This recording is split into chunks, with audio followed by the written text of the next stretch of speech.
Well, good morning, everybody, and welcome to Chatham House. I want to, as we begin, tell everybody that we are being joined today by people by live streaming, and we are in Chatham House, and today that means that everything that is said is on the record and is recorded. It is recorded by Chatham House, not by you, because recording by you is not part of today's agreement. So by all means, please do tweet using the hashtag #CHAfrica, but please do not broadcast without permission. Today is the fourth in a series of 6 events which Chatham House is hosting, which are called Next Generation Nigeria. These events happen, as you know, when Nigeria is in the run-up to some elections, and in which, as ever, there is increased attention on some of the interesting constitutional questions which Nigerians have been debating for some considerable time. Today, we are very honoured to have with us His Excellency Atiku Abubakar, the former Vice President of the Federal Republic of Nigeria from 1999 to 2007. He was a member of the People's Democratic Party, and during his tenure as Vice President, His Excellency Abubakar presided over the National Council on Privatization, and in 1999 he helped launch the South Africa-Nigeria Binational Commission. From 1994 to 95, he was part of the National Constitutional Conference, which was set up to decide on a new constitution for Nigeria, which is of great relevance to the subject today. Former Vice President is now a businessman and philanthropist, and he's been a long-time advocate of true federalism. Those of us who are now debating our future with the European Union are very interested in the notion of true federalism. But he's talking about the need to restructure Nigeria, driven by the belief that political decentralization will help to deepen and strengthen democracy because it will promote accountability. Some of the big themes which are close to the hearts of Nigerians. This morning we are very pleased to welcome His Excellency Atiku Abubakar to talk to us this morning. Please.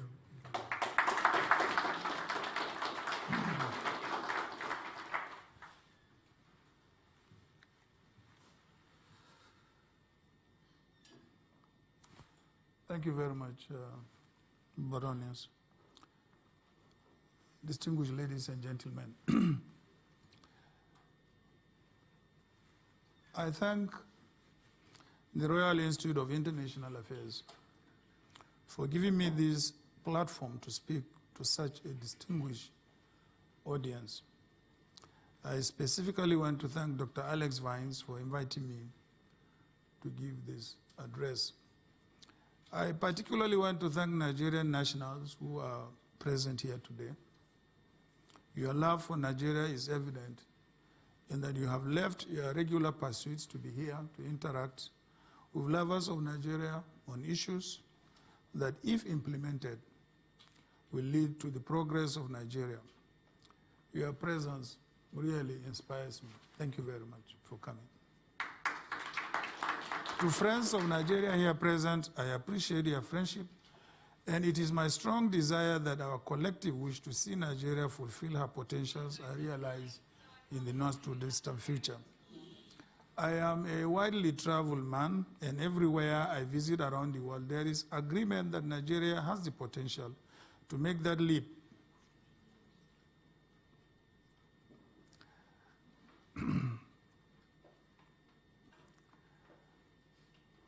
Sorry, please.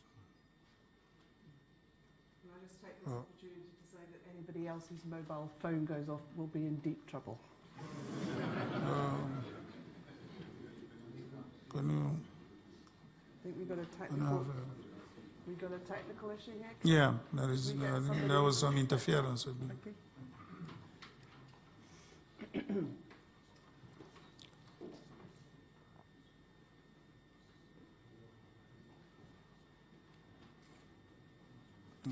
That's the thing about technology. I said I am a widely traveled man, and everywhere I visit around the world, there is agreement that Nigeria has the potential to make leap from the third to the first world. And it is not that we have not made progress. After all, within a decade, we were able to move from being the third largest economy in Africa to being the largest by one. Yet there is still that consensus that we are not meeting up with our potential, and all things considered, that verdict is true. The question becomes, why is Nigeria not living up to the promise of our potentials? More specifically, why are we saddled with a heavy and almost unsustainable debt burden 12 years after President Olusegun Obasanjo and I provided the leadership that paid off Nigeria's entire foreign debt of $32 billion in one fell swoop? After paying off a monumental debt accumulated by previous government, then President Olusegun Obasanjo on 22nd of April said, Nigeria will not owe any kobo. Today, almost 12 years, Nigeria is owing everybody one kobo. What happened in the intervening years that the dream of our administration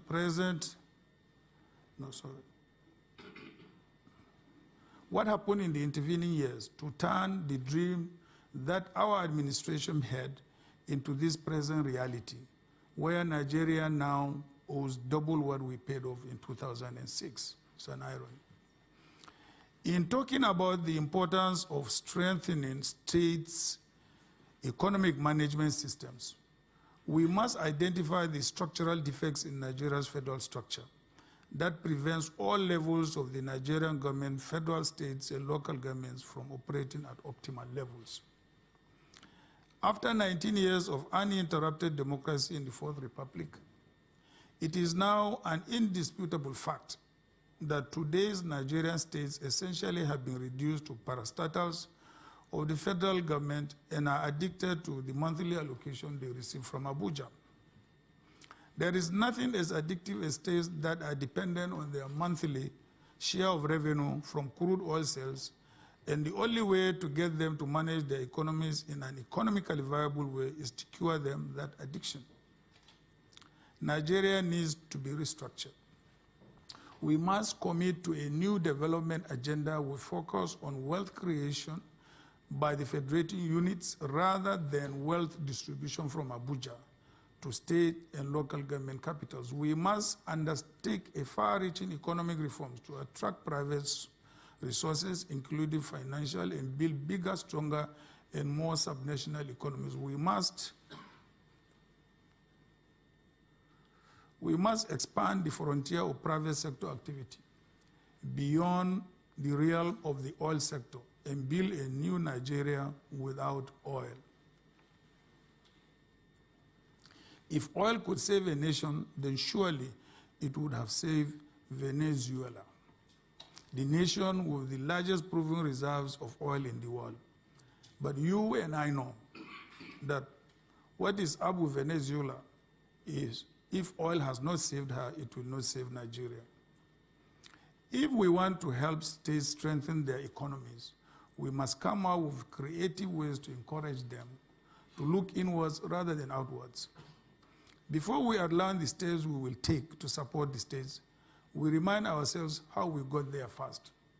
And I want you to listen. First of all, we have promoted, tolerated, and indeed celebrated a defective political structure. The federalism we practice is not smart. We politicize the creation of states and local governments over the years. States and local governments became too weak to meet their constitutional responsibilities. And consequently, the federal government emasculated them and took away those responsibilities which belong to them. Many of the states are small, subsistence economies with very limited capacity to sustain growth and leave their citizens out of poverty. It is therefore very attractive for these states and local governments to become addicted to revenues from federation accounts and to care less about their internal revenue opportunities. As a result, combined internally generated revenue from all the 36 states came up to less than 1% of Nigeria's nominal GDP and less than 12% of their 2016 budgets. Internally generated revenue is far less than what the states require to run their administrations. And many state and local governments survive by consuming more resources than they can generate internally, thanks to the generous handouts from the Federation accounts. Now, we allowed, that's the second reason, we allowed crude oil to crowd out the non-oil sectors which were Nigeria's lifeline in the 1960s and 70s, and celebrated the windfall from oil exports, which resulted in a steep rise in the volume of funds allocated to all tiers of government in the Federation. We preferred to survive on rent than on hard productive efforts. We were too drunk to remember to build a revenue buffer for the proverbial rainy day. There has been no effective revenue stabilization program and effective strategic planning to cushion the effect of falls in the price of crude oil. Number 3, we lived on another structural fault line for too long and pretended all was well. The fault line, the Nigerian economy remains fragile and vulnerable to the vagaries of the global oil market, making the fiscal position of the national and subnational economies become precarious. However, this faulty economic structure has always been shielded by increased revenues from crude oil sales. Its deficiency is only exposed when global oil prices collapse, with impact on investments, consumption, and growth. Now, the big question, what can we do to help the federating units strengthen their economies? This is one of the reasons why we are here. 1, there is no alternative to a policy which promotes the growth and diversification of the subnational economies. Number 1, it must be achieved. How much revenue they generate locally from taxes and fees depends on the size and structure of their economies. The bigger and more diversified, the better. The federal government will create a business-friendly macroeconomic environment through the pursuit of appropriate monetary exchange rate policies to leverage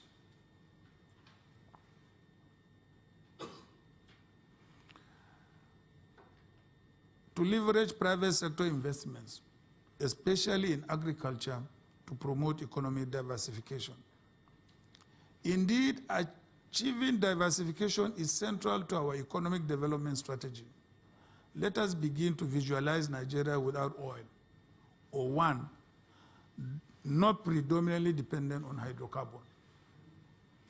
2, our economic policies will be coherent, consistent, and therefore more predictable by the business community. Nothing could be more threatening to investment flows than an environment that is full of policy flip-flops. 3, we will ensure spatially balanced investment through a carefully designed incentive regime in order to provide more opportunities in the poorer and less endowed federating units. Number 4, the subnational economies will be assisted in reforming their economic management institutions, including the revenue-generating agencies, which are seen by many as failed and ineffectually managed institutions within state service. They need to be reformed and strengthened to make them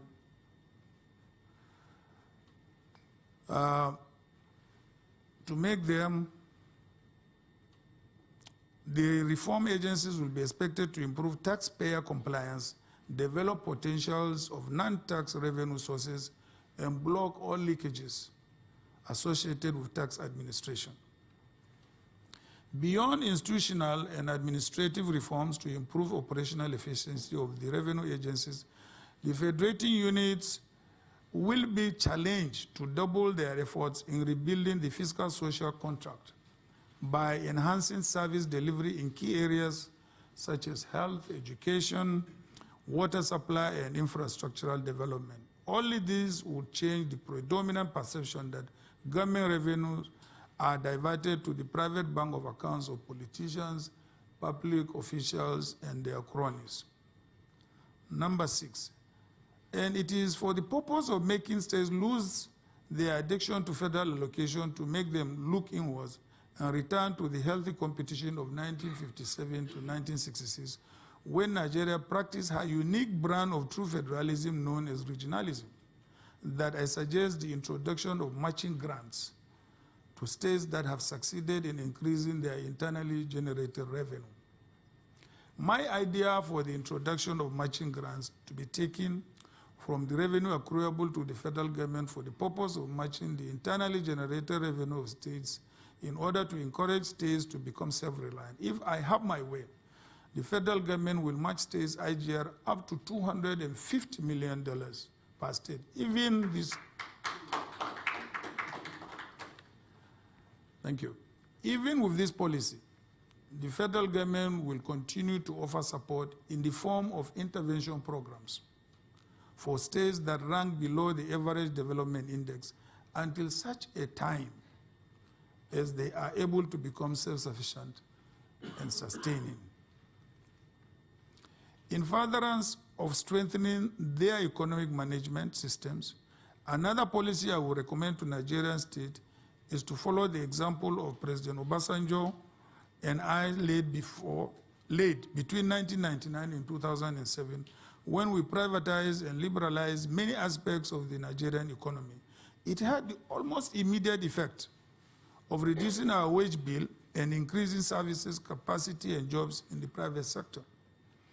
By privatizing those state government-owned public enterprises that gulp huge sums by way of recurrent expenditure, yet give little returns by way of return on investment, state governments can free more of their revenue from recurrent and devote it to capital expenditure.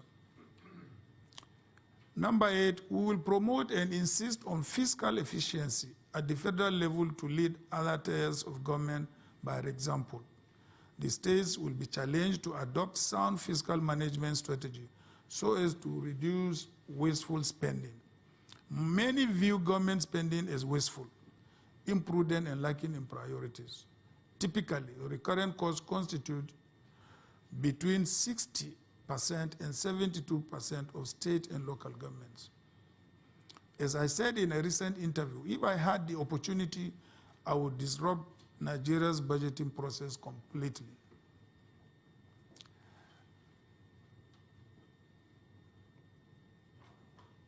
We would have a budget heavy on capital expenditure. If I recall, I think in 2011, when I was making a point to the business community in Lagos, I said, why can't we not think of using all our income from oil to infrastructural development and then use our internally generated revenue to fund our recurrent expenditure? And the only reason why that was opposed was because the bureaucracy, which consumes most of the money, was opposed to it, and therefore would not support the political leadership to achieve that objective. And in any case, I think the leadership was also not ready. We would have a budget heavy on capital expenditure. Roads will be built in every state. Mass housing schemes will pop up in every local government area. Railways will be extended to every state capital. Rivers would be dredged to open up the hinterlands of the north. Licenses will be given to state governments to begin immediate exploitation of resources in their jurisdictions. While this is happening on a macro level in the federal government, I would create the enabling environment for this to be done on a micro level in the states. When citizens are working, especially in construction and the service sector, the economy benefits because they pay more taxes. They utilize their increased purchasing power in buying goods and services, which improves value-added tax revenue and helps the private sector. Here again, I once advocated for the creation of enough jobs to challenge every employer of labor in our country, the industrialists, the businessmen. We sit down with them. How many jobs can you create? 10,000, 5,000? We will give you a tax rebate. Somebody said, well, if you give them a tax rebate, you are losing revenue. I said, well, but if they employ 10,000 people, I will also be getting income tax from the 10,000 people. I mean, it is business. Nowadays, if you don't know business, don't go into governance.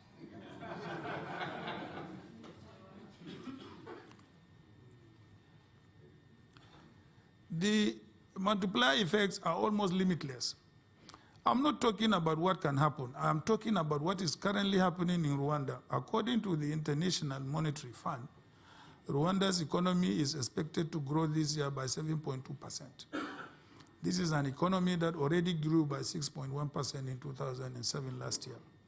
Their growth is being driven by the services sector, construction, and tourism. No oil. In my private capacity, I'm already doing this. There has not been a year in the last 20 years that I have not set up a new enterprise to employ Nigerians. The latest being that we brought the chicken cottage franchise to Nigeria, which will be creating direct and indirect jobs all across the country a few months ago. If states are to strengthen their economic management system, the Debt Management Office, which our administration set up in the year 2000, to centrally coordinate the management of Nigeria's debt, both domestic and foreign, must be given more independence than it already has. The head of the DMO must be a person with proven ability to say no to powerful persons. Otherwise, the states will keep on borrowing at an unsustainable rate, as we see in today's Nigeria. One very example of a state that did not borrow and was paying is Anambra State in our country. In her just released book, Fighting Corruption is Dangerous, the story behind the headlines, Dr. Mrs. Ngozi Okonjo-Iweala, former managing director of the World Bank and two-time Nigerian Minister of Finance and coordinator of the economy, who served during my time in office, revealed that she almost got beaten up by a particular governor at a meeting of the National Economic Council because she would not approve his request to take out more foreign loans for his already over-indebted state. There are already statutory parameters in place before the Debt Management Office could approve foreign loans to states. But I would want such parameters strengthened such that Nigerian governors who are close to the president will not use that relationship to get the Ministry of Finance and DMO to approve wasteful and unnecessary loans that in many cases are squandered on white elephant projects. There are states in Nigeria who are unable to pay workers' salaries, so many of them nowadays, yet have taken out huge foreign loans to build stadia and secretariats, projects that would not improve their financial position. We have seen in recent years that both Fitch and Standard & Poor's have downgraded Nigeria just as the Egmont Group has suspended us. As one who worked very hard along with President Olusegun Obasanjo between 1999 and 2007 to bring Nigeria back from the brink and pay off our entire foreign debt, these negative indices really bother me.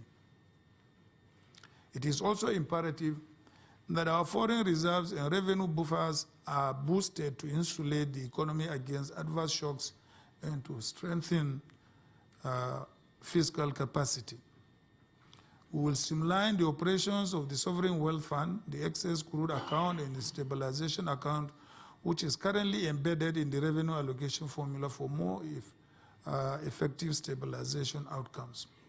Unless these stabilization vehicles are reshaped, Nigeria will continue to be subject to vagaries of the world oil market. Let me end by providing more detail on restructuring, even at the risk of me repeating myself. Restructuring Nigeria is no longer an option, it is a necessity. This is why I said in February to Nigeria's elite that restructuring will not cheat you, it will free you. Some of them are sitting here. Restructuring will foster the spirit of cooperation and consensus in a nation of diverse ethnic groups, cultures, and religions. It is desirable. In fact, you may even say it is required to establish, nurture, and sustain a strong and effective democratic government. We must also remind ourselves that restructuring is not a new or strange phenomenon. A number of developing economies have had cause to restructure their economies for greater efficiency or to correct imbalances or to reorientate them towards, for example, more open and market-oriented systems with greater reliance on the private sector as engine of growth. Even the United Kingdom is restructuring, as the Baroness has said here, its political and economic system to enable a better union among its component parts. Businesses restructure for better performance. Even families do. Faced with the reality of non-performance, Nigerians have clamored for the restructuring of the economy and the polity towards a more diversified structure. Similarly, in line with current global realities, citizens have come to appreciate that the old economic model built on public sector supremacy is no longer a viable, sustainable option. They have therefore called for a reorientation of the economy to leverage resources from the private sector and stimulate growth and development. To make this, that is, economic restructuring happen, will require appropriate political intervention. In particular, it will require that we establish and sustain a model of governance which would nurture a spirit of participation and consensus on key national issues and accommodate all the diverse segments of the society. In other words, if we accept the wisdom behind calls for restructuring of the economy, we must be ready to build a foundation for its success. We must, in other words, restructure the polity as well. Nigeria has operated for too long a faulty system of federalism, especially under military governments. True federalism ensures that a strong federal government guarantees national unity while allowing various parts of the country or the federating units to set their own priorities. As a consequence, the federal government appropriates, along with these responsibilities, huge resources. For example, in the allocation of revenue from the federation account, the federal government is unduly favored at the expense of the states and local governments. Out of every 1 naira in the federation account, 56 kobo will go to the federal government and 4 other special accounts which it manages. This is neither efficient nor equitable. Let me use this opportunity to once again emphasize why every one of us must be involved in the discourse on restructuring. When I carry the gospel of restructuring Nigeria around, I don't carry it for mere political convenience. I am in this crusade for the purpose of making Nigeria work. And Africa, and indeed the world, needs a Nigeria that is working, while maintaining all the other niceties inherent in promoting the restructuring discourse in Nigeria today. I want to add that beyond the healthy competition among the federating units, which a restructured Nigeria would endanger, is the unique opportunity for the retooling of the leadership recruitment process in the country. Governance would be elevated to a serious business manned by equally serious-minded people. The attraction to power would no longer be a chance to stumble upon privileges not worked for, but a carefully calibrated move to demonstrate ingenuity and quality in creating wealth for the country. The restructured Nigeria that I talk about is a Nigeria that not only provides opportunities for everyone to work, but even more specifically challenges the leadership to demonstrate capacity to create wealth for every layer of governance. It is time for serious-minded people to get involved and take the lead in making our country work. Please do. It is time for citizens to demand, as a matter of right, from people aspiring to lead them, a plan on not just how to manage their wealth, but most fundamentally, how the wealth is going to be created. Slogans cannot take the place of plans, and propaganda is a poor substitute for proper agenda. For long, our leadership has been pampered. We walk into managing a wealth, we have little input into how it is created. And because we are not involved in the creation, we rarely appreciate it. Hence, we turn out either bad managers or killers of the greater Nigerian dream. For instance, I insist anybody who cannot tell Nigerians, you who are seated here today, at the state level or at the national level, she is going to generate required resources to run the state, she is aspiring to govern, is not worthy of the electoral votes. Nigeria needs a leadership that can create wealth for the country and make it work. Every part of Nigeria has enough wealth to sustain it. What is lacking is the leadership with the required capacity and vision to tap and manage the wealth on behalf of all. To me, any skeptic of restructuring Nigeria is submitting to the leadership indolence, which has denied the country its cherished position of leading Africa to greatness. Restructuring is not just about the devolution of powers to the states. It is about transforming the role of the federal government. In matters of territorial governance, the federal authorities must learn to cooperate with, and in some instances defer to, state authorities. In matters of economic governance, the federal authorities must learn to cooperate with rather than displace or ignore the private sector. If we want Nigeria to succeed, we must break with the misguided notion that the federal government or the president knows best and that no one else can be trusted. When I talk about restructuring, I am not talking about just constitutional tweaks. I am talking about cultural revolution as well. It is not about a reshuffling of few responsibilities or resources, but about disrupting the authoritarian politics our democracy has inherited from its military and colonial rulers. And there is nothing abstract about it. Just think about the Open Skies Agreement, Single African Air Transport Market, which African governments agreed in January, in which the Nigerian government underwrote without consulting our airline industry. You do not have to convince me that we must integrate African markets, that we need arrangements like the Open Skies Agreement. I am a believer already. But you will never convince me that a government can build an open market economy or transform trade relations if it refuses to cooperate with the private sector. It's not possible. We as a nation must rekindle the spirit of enterprise we experienced 2 decades ago when we prepared our return to democracy. We must rediscover the pragmatism that guided us through the difficult transition we were facing at the time. And we as leaders must recognize that this time we cannot do it alone. We must encourage cooperation, we must embrace openness, and we must rebuild trust with our people, but also with our international partners.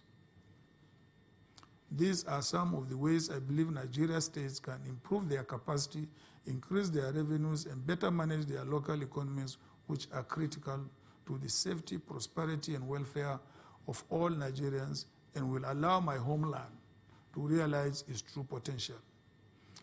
Let me conclude with these words. Some Nigerian states are poor not because they are not receiving a fair share of oil money, but because they are not receiving a fair shot at true federalism. Only restructuring can correct that. Distinguished ladies and gentlemen, I thank you all and God bless you.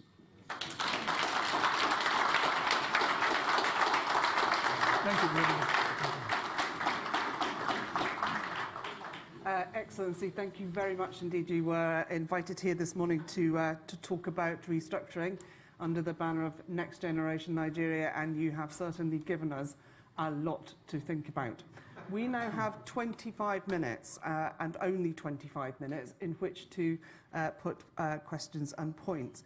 I may be wrong, but I sense that there may be people with strong opinions sitting in the audience. I would welcome your questions. I would welcome your observations. I do not wish to take very long speeches from the floor because we don't have that much time. I wish to get as many people as possible into the discussion. Therefore, when you are handed the microphone, please say who you are, what your affiliation is, and make your point briefly. I'll start with the lady at the back, and then I will take the person over there and the person there. Good morning. Thank you so much, sir, for your excellent articulation of the case for the restructuring of Nigeria. My name's Anulika Ajufo, and I'm Nigerian by birth. I work for the Open Society Foundations run by George Soros.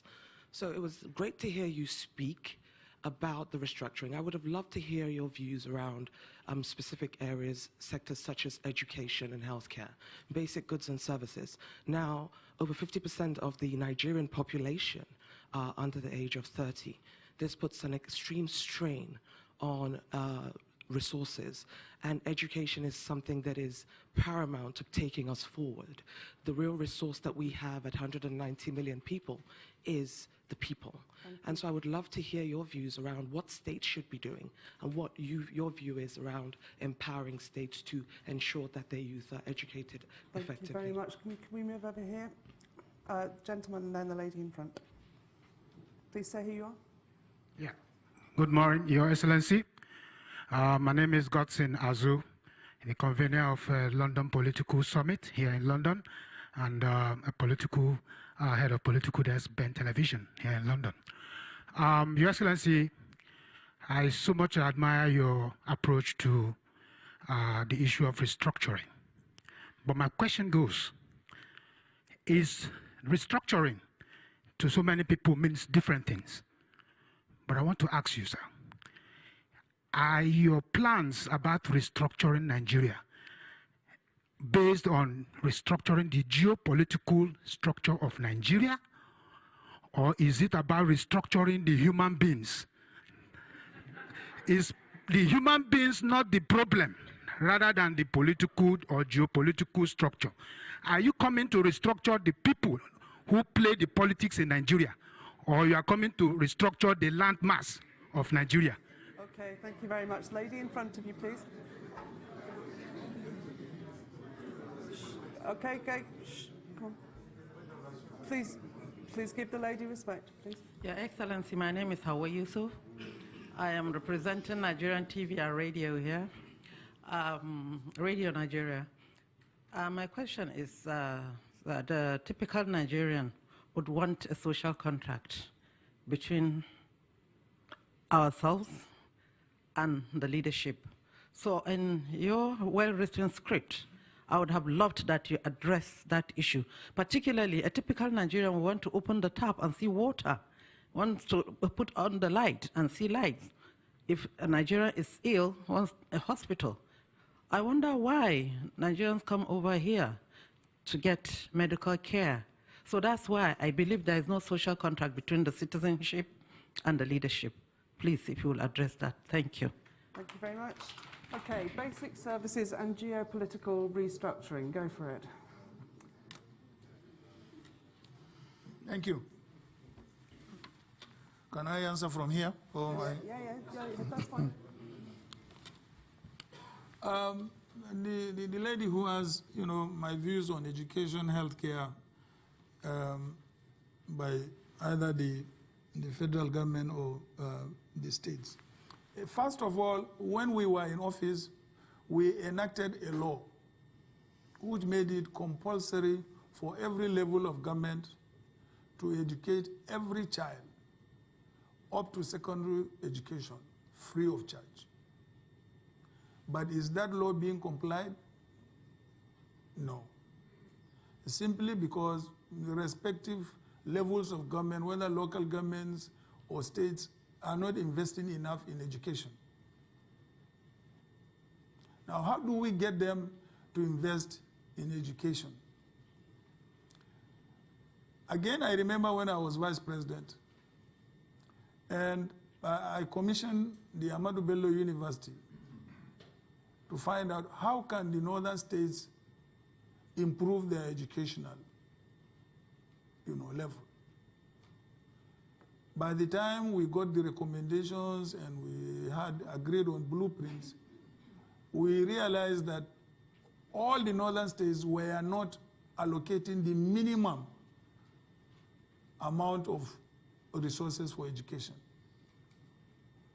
And we directed that they should do so. But because there were no penalties,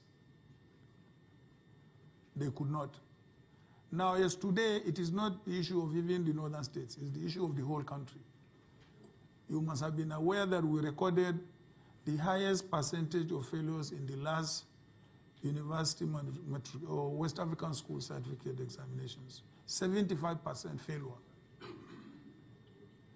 Now, at the same time, you have almost 1.6 million Nigerians sitting for entrance examinations into universities. Out of that, only 600 places are available in Nigeria.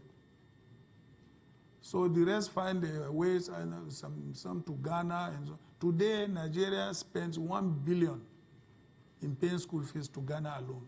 $1 billion.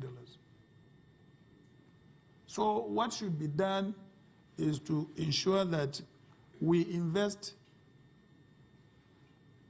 appropriately to the minimum standard required by UNESCO as far as our education is concerned, as well as healthcare. We are not investing enough in all those areas. My views on restructuring, am I going to restructure zones or I'm going to restructure people? My views, most importantly, I think you must agree with my principle, first of all, that Nigeria needs to be restructured. How it is going to be restructured, of course, depends on the people of Nigeria. In other words, I have a very simple and straightforward attitude towards restructuring. If I have my way, today in Nigeria we have what we call exclusive legislative list of the federal government and concurrent. Concurrent, of course, means areas where both the federal government, the state government, and local governments have concurrent jurisdictions. I can sit down with the states as well as the leadership of the National Assembly and say, look, this concurrent list, together with all the budget allocations, let's move them all to the states and local governments. I don't have a problem with that.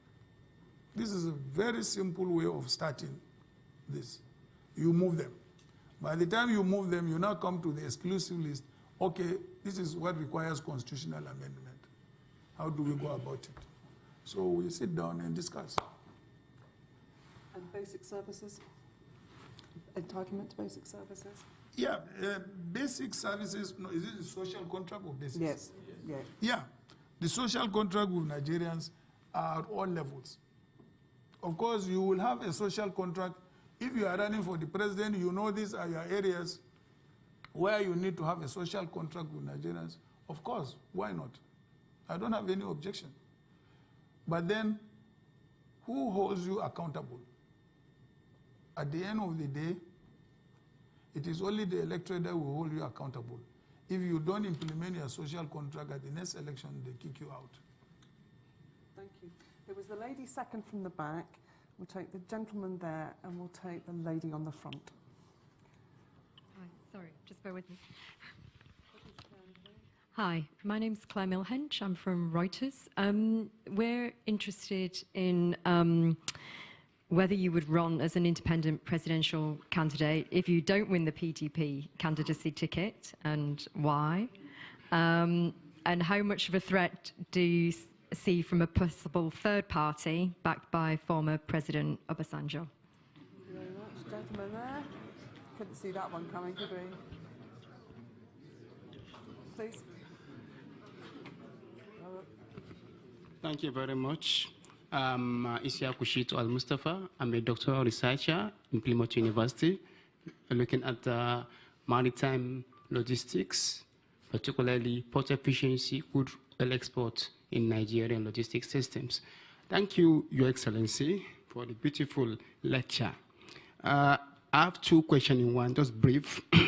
In 2016, the oil price was $28 per barrel, and Nigeria was actually bleeding to get funds for state resources management.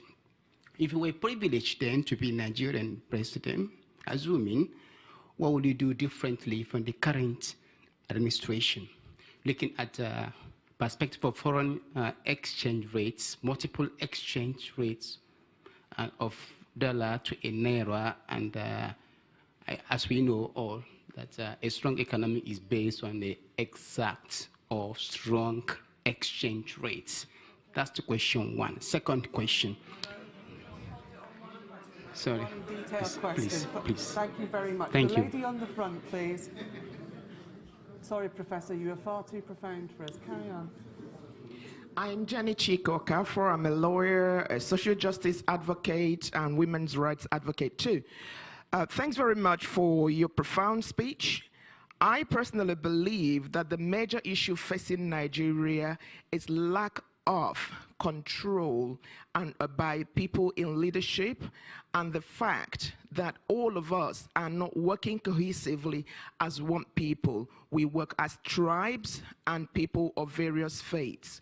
Do you think that your robust dream can be achieved, the dream of restructuring Nigeria can be achieved without total mindset reorientation of the average Nigerian, where we begin to operate as Nigerians, not Igbo, Hausa, Yoruba, Muslim, or Christian? And if you believe that, how do you think we can actualize that? Thank you very much. Okay, thank you very much. Go for it. Excellency, go for it. The next question was, will I run as an independent if I don't get a PDP ticket? Well, we wait until that time.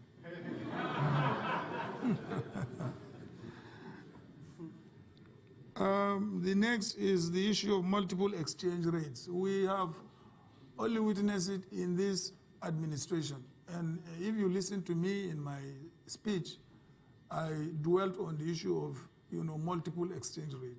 We must have a stable exchange rate that is predictable, that will also allow investors, to plan their investments in Nigeria over a long period of time. So certainly I'm not a supporter of multiple exchange rates. I am a supporter of a unified, exchange rate. Whether my dream of restructuring can be achieved, why not? It's doable. In fact, what I have told many Nigerians at home, I said, if you give me 6 months, I know I will be able to achieve, the first level of restructuring. In other words, the concurrent list issue. Very easy to deal with. I mean, because there is no state that you will call and say, look, I want to give you these responsibilities together with the resources that they will say no. I want the people of every state be able to hold their own leaders accountable, because at the moment, everything is being, the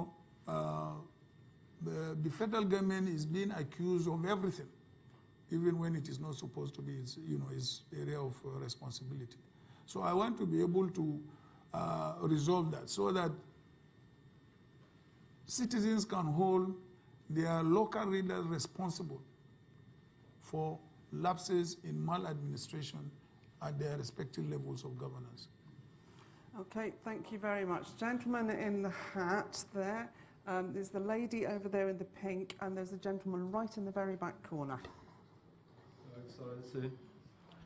My name is Benga Oduwai. I'm Chairman Rupert Investment Limited.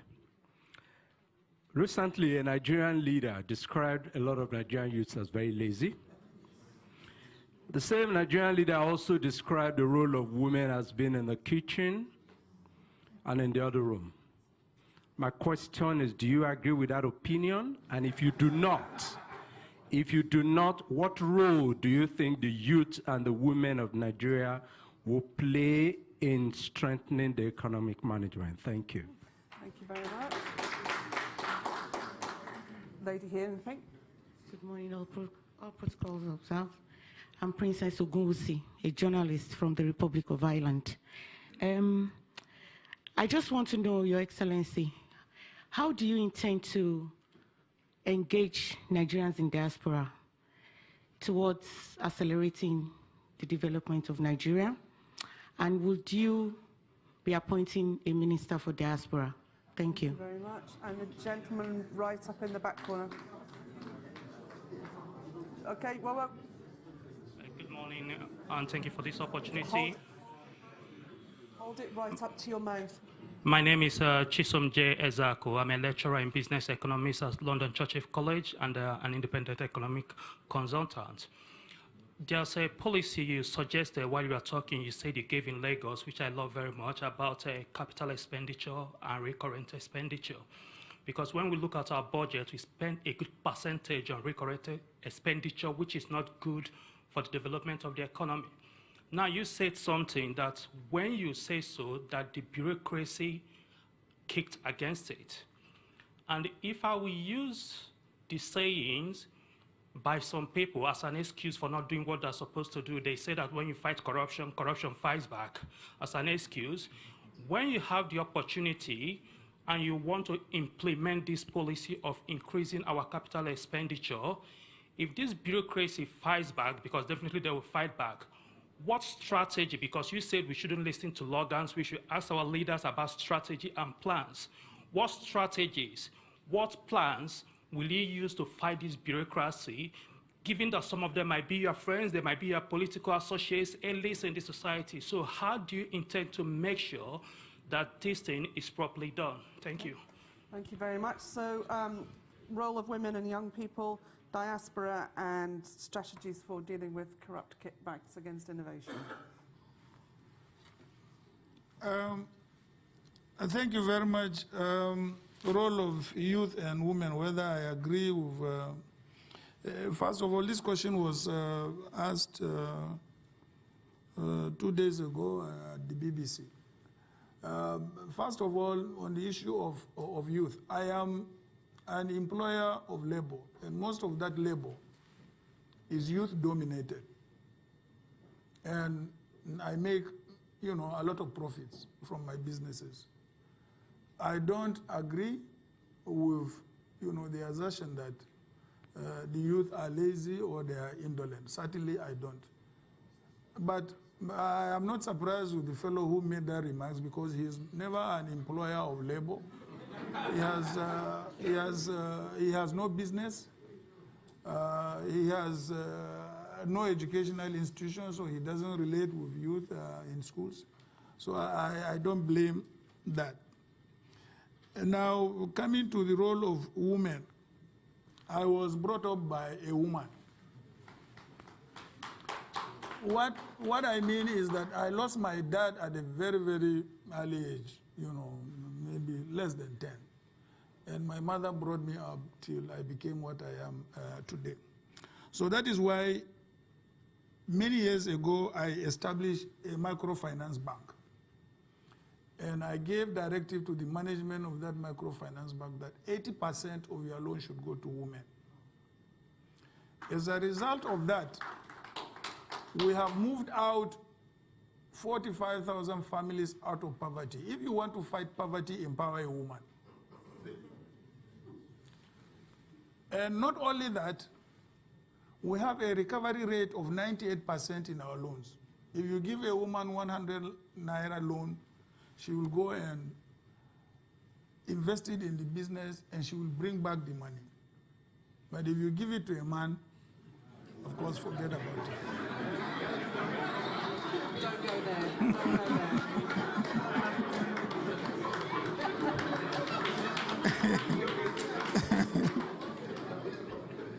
You just Now, now, on the issue of Nigerians in diaspora, In fact, I was the one who introduced the diaspora issue in our administration, and I brought back so many of them to the country in our government, and engaged so many of them. So I believe I will continue with that policy, but most importantly is to make Nigeria attractive for Nigerians in diaspora to return home. That's the most important thing. If we can provide whatever you are getting in Europe or America or wherever you may be at home, you have no reason to be where you are today. You would rather be at home. On the issue of recurrent and capital expenditure, how would I will not tell you how I would deal with it, but let me get there. Allow me to get there or support me to get there and see whether I will deal with it or not. Okay, there was a gentleman at the back, there in the middle.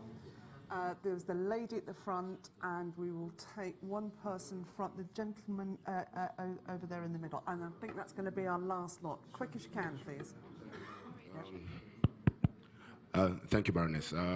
Your Excellency, my name is Rodney. I work in the city. I'm a banker. My question is regarding what you talked about, privatization and particularly entities. I wanted to find out, in your perspective, have you earmarked any entities that are suitable for privatization going forward? Like, if you, of course, get the ticket. Okay. I'm not sure whether that was a political question or a search for investment advice. Carry on. All right, thank you very much, Your Excellency. I have a couple of questions, but most of them have been asked and you've answered them. Now, the last one here I've put it down is, when we talk about the Nigerian economy, we hardly talk about Nigeria engineering development. No country develops without homegrown engineering. Your Excellency, how can you restructure Nigerian engineering fits in our school education to help foster homegrown productions for the Nigeria economy? Thank you very much. And the gentleman over there.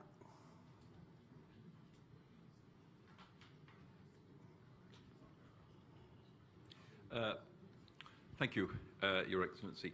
My name is John Gibb, and I have worked in Nigeria on and off over the past 30 years or so. So thank you very much for your presentation today and for the Q&A.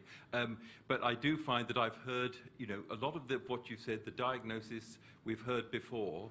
I haven't really heard anything new as to how Nigeria is going to solve its problem. Yesterday on the radio, I hear Nigeria's population is now 200 million, and an earlier speaker said that 50% of that population is under the age of 30. So you have a very serious challenge there.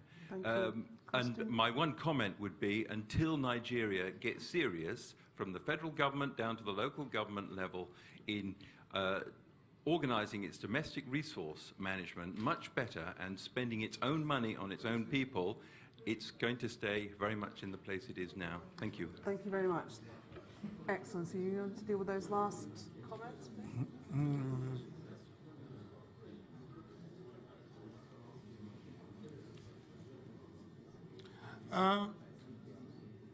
Yeah, can I have your attention, please?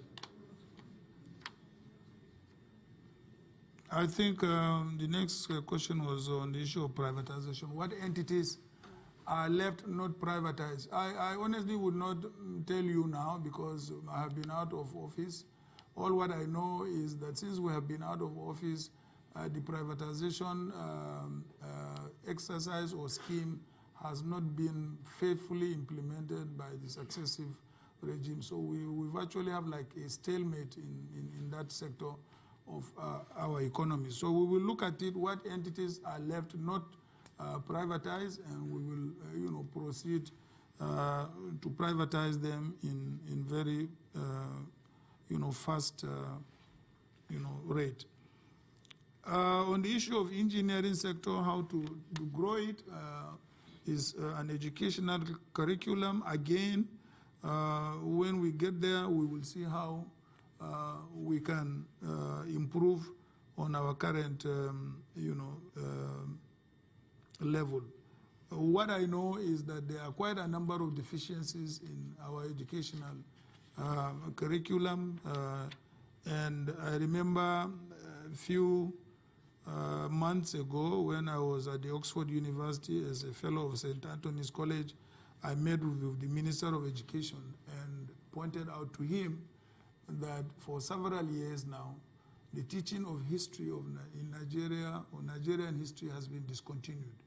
And I think it is a very grave situation, and I told the minister, and happily, when he went back, I think he made a case for the reintroduction of teaching of Nigerian history in our Nigerian schools. So we will look at it on the issue of engineering and see how far we are faring and bring it up to date. I agree with the last speaker on the issue of population growth is one of, I think, one of the most explosive, issues that we have to deal with. Population growth and population control is a very sensitive issue in Nigeria, both faiths, Christians and Muslims. So we'll see how we will. Thank you very much indeed, Excellency. Thank you very much, ladies and gentlemen. Once again, you have proved that discussions about Nigeria are never, ever dull. Thank you very much for all of your questions. Good luck. Thank you.